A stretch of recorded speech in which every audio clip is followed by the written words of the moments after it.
Hey, what's up? I'm Legally Blind, and today I want to talk about the most empowering compliment I have ever received. So, when I was first diagnosed with my degenerative eye disease, I was a sophomore in college.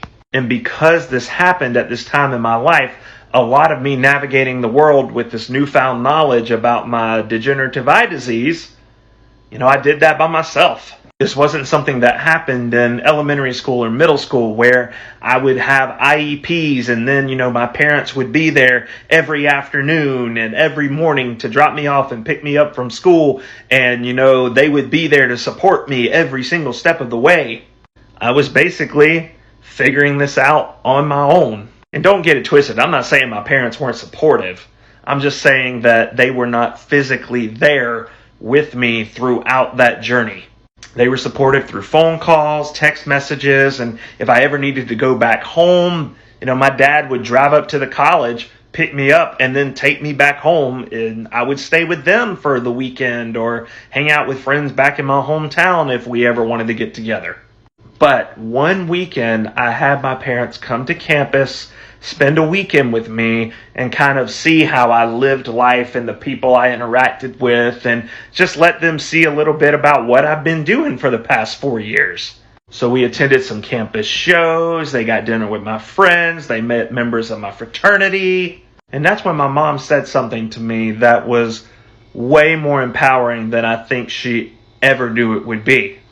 She said that she and my dad were talking and they were very impressed at the people I chose to surround myself with. They said that I knew how to pick good people. They said that they were impressed by the relationships that I had with all these different people that had good character and morals and were just good, wholesome people. And when she told me that really stuck in my heart. Because when I was first diagnosed, I kind of had to start back from square one, building up my self-esteem and building up my self-confidence. Because when I was first diagnosed, I was thinking, who would want to be friends with me? What could I offer in a friendship? I don't know what my abilities are. And, I was thinking, who would want to be friends with someone like me who is just going to be a burden to people? And it's not because I'm legally blind. It's because I don't have any confidence or self-esteem. Who would want to be friends with someone like that? Who would want to be friends with someone who can't do anything? Now, clearly, I don't think that way now. But, when my world was kind of in a free fall and a spin after being diagnosed, that's where my head was at.